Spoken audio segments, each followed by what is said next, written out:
What's up, guys? How you doing? Cowboy Crunk coming to you from Kabul, Afghanistan.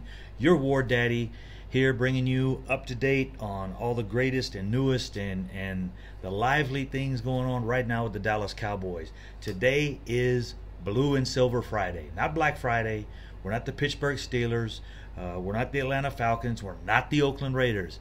It is Blue and Silver Friday. That's the day after the Thanksgiving, where the Cowboys always give you a feast of amazing things, and a good win last night. Overall, a good, solid win against a team that really, even especially as a rival, can really do some damage to your schedule. I wanted to say last night, really off the freshness of the game, you've got to come out. You've got to come out and kind of make a presence and evaluate some of the things that weren't done properly. I hope you guys don't jump on me for being a little hard or being negative.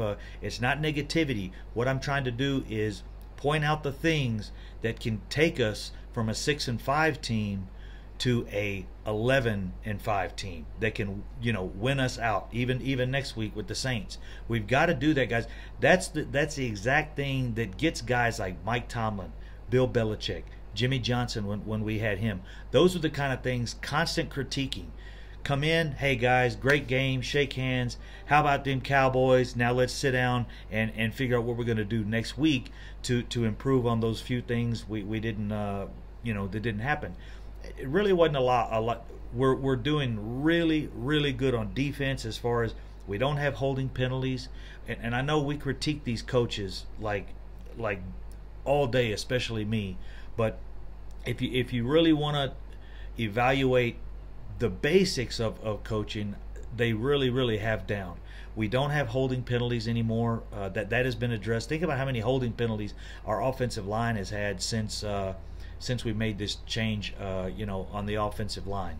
The scheme of the offensive line, also Connor Williams being moved around.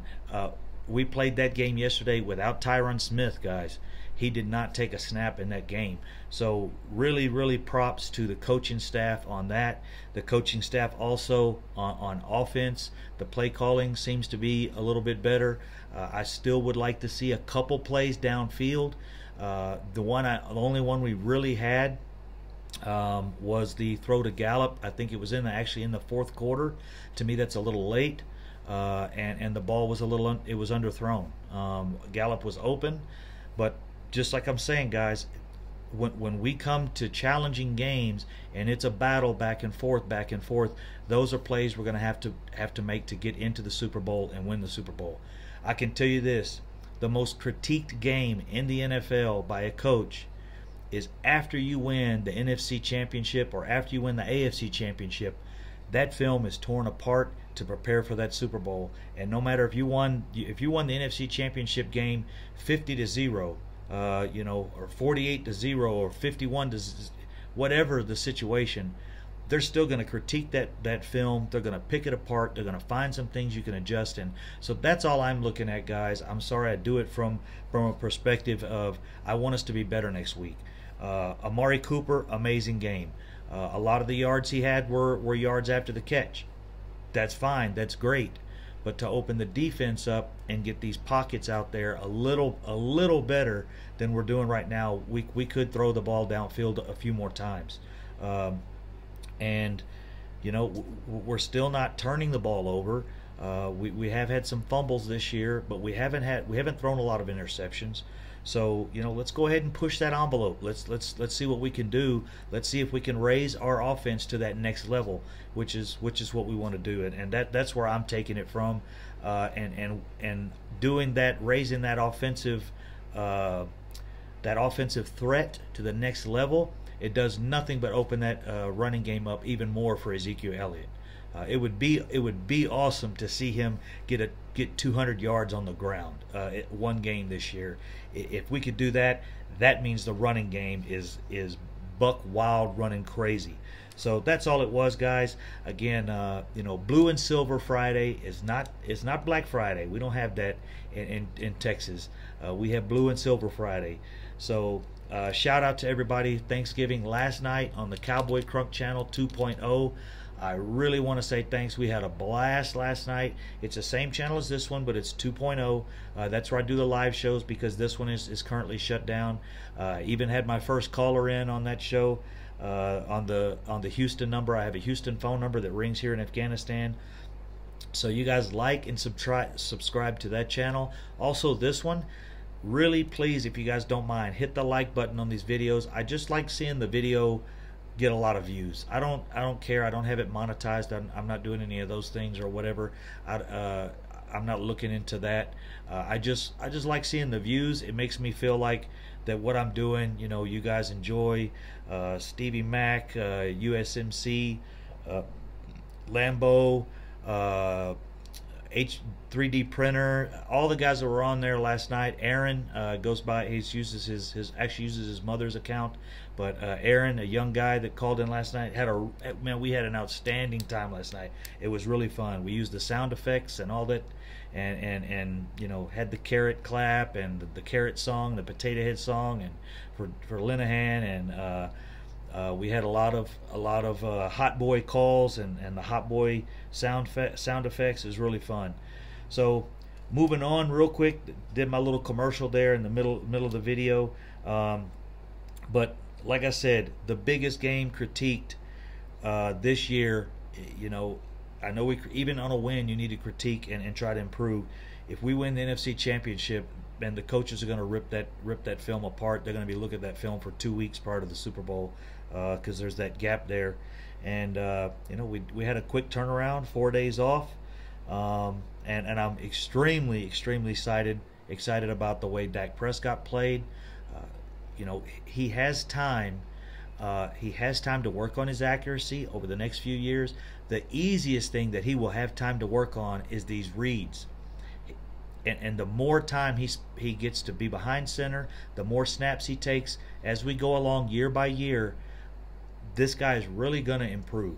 I really think he has the ability to improve.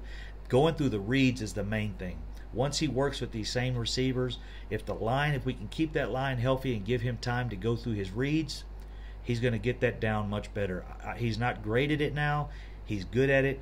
The thing is, he's sturdy, he's reliable, he can take hits, he can run when he needs to. He really, I think over the next couple years, if we can keep the core of this team together, really can take us some places. I critique him now because there's some things he needs to work on. Do I say he's the best quarterback in the league? Hell no. Do I think he will be the best quarterback in the league? No. Do I think he can win us Super Bowls, which puts him as the most winning quarterback in the league at the time? You know what I'm saying? If we can go 12-4 a couple years and contend for Super Bowls, I think Dak can take us there if we keep the core of this team there. And we can keep the core of this team there if Dak is willing to be one of those guys that's going to take that salary where he has to realize, Dak, you're not doing all this. You're doing this because we have these people around you.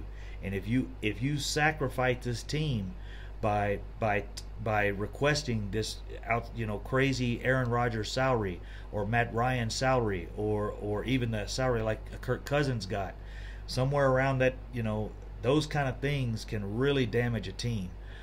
So we've got to see what Dak is wanting, see where this needs to go. Is he the quarterback of the future? To me, it depends on what he asks for. If he requests a salary where no one else can eat, where we can't feed the other guys, we can't feed the defense, we can't feed Cooper, we have to feed these guys as well. Cooper the same way. He's going to request a salary. He's going to demand that salary. We have to see what he's going to be looking for. And the reason is, he is almost in that area of these, elite, I'd say tier 1 receivers, but he's never going to have those numbers playing for the Cowboys. It's just we don't have that type of offense. We're run first. If we don't run first, we're only passing the ball first to open up the run, and that's where we're headed. That's where I see the Cowboys going. I think we can do it. I think the trade with Amari Cooper visually showed us and operationally showed us we have to have someone that can stretch the field and be a threat. He on third down, I don't think right now there's probably not a better receiver on third down in the NFL, and that's the combination of Dak Prescott and Amari Cooper. So shout outs to us on a solid win. We go into the Thanksgiving holiday. We're coming out of that with nice hopes. We have a good break here. We have Tavon Austin coming back. Taco Charlton will be back, and Tyron Smith will be back next week. That's three very, very good players we have returning in the next game. So shout out to everyone. Like I said, for last night. Enjoy the channel. Subscribe to this one. Hit the like button is the main thing. I do like to see the videos go up to the top of the search engine. It is cool when I open up Dallas Cowboys and I see one of my videos there, and knowing I never see commercials on them. It's not monetized. I don't have any of those other things on there. I don't even know what those are. I'm just here to hang out with you guys, have a good time, and talk Cowboys, and it's a lot of fun to do when we're winning.